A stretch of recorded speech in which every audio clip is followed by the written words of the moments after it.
আসসালামু আলাইকুম। কবুতরকে সুস্থ রাখতে বা গরম রাখতে যে এখন আমি ঘরোয়া যা আছে সেগুলো দিয়ে আমি আর কি পানি বাড়িয়ে কবুতরকে খাওয়াবো। তো বর্তমানে যেই অবস্থা কবুতরকে বাঁচানো মুশকিল হয়ে যাইতেছে, মানে কবুতরকে যে আমি বাঁচাবো এটার কোনো উপায় পাইতেছে না। বাচ্চা তো দূরের কথা, আমার এই 5-7 দিনের মধ্যে প্রায় আমার 8 থেকে 9টা বাচ্চার মতন মারা গেছে। 5 থেকে 7 দিনে এই ঠান্ডায় 8 থেকে 9টা বাচ্চা আমার মারা গেছে। আজকে একটা মারা যাচ্ছে, মানে কিছু করার নেই।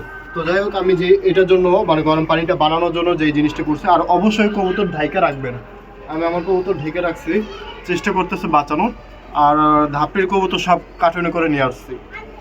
আচ্ছা, যেই জিনিসটা আমি দিতেছি, 5-6টা আদার মানে রসুনের টুকরো নেবেন, এতটুকু লবণ নেবেন কিছুটা, এই যে লবণ দিয়েছি। তারপরে রসুনের টুকরা নিয়েছি, 3টা আদার টুকরা নিয়েছি এরকম সাইজের। কয়েকটা তুলসী পাতা নিয়েছি।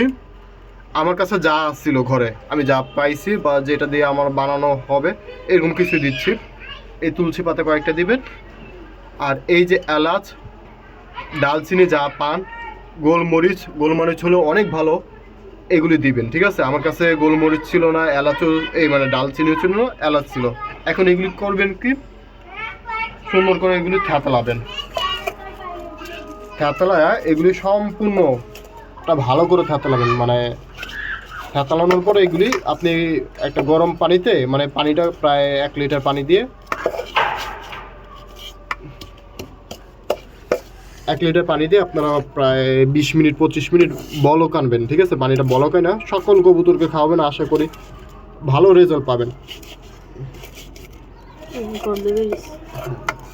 অনেক সুন্দর একটা স্মেল আসছে।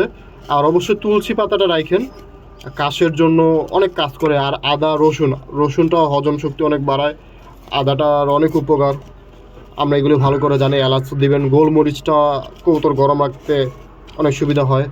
এরপরে যদি জয়ফল পান, এটা তো অনেক ভালো উপকার করে। এগুলি দিয়ে আপনারা ঘরোয়া ট্রিটমেন্ট দিয়ে কবুতর বাচ্চায় রাখতে পারবেন, সমস্যা নেই ইনশাল্লাহ। আমি এতটুকু বলতে পারবো। ঠিক আছে, এখানে আমি একটু পানি অ্যাড করে এই জিনিসটা মনে করুন তো আমি কবুতরকে খাওয়াবো। এরকম রেগুলার আপনি কবুতরকে একবেলা করে এই পানিটা দেন, আপনার আর কিছু লাগবে না। একবেলা যদি এই নুস্কাটা দিতে পারেন, ঠিক আছে, আমি নুস্কা বললাম কারণ আমরা আর কি পাকিস্তানে যারা কবুতর বলে এটা আর কি বলে মশলা পানি আর কি। এই নুস্কা বা মশলা পানিটা যদি আপনারা দিতে পারেন কবুতরকে, আপনার কবুতরে ইনশাল্লাহ সুস্থ থাকবে। ঠিক আছে, অবশ্যই ঢেকে রাখবেন। আমি এখনও বলি কবুতরকে বাঁচানোর জন্য ঢেকে রাখতে হবে, যাতে ঠান্ডা না লাগে। তো ভিডিওটা শেয়ার করে দিবেন, অনেকেই নতুন যারা আছে তারা শিখতে পারবে, অনেক কিছু জানতে পারবে।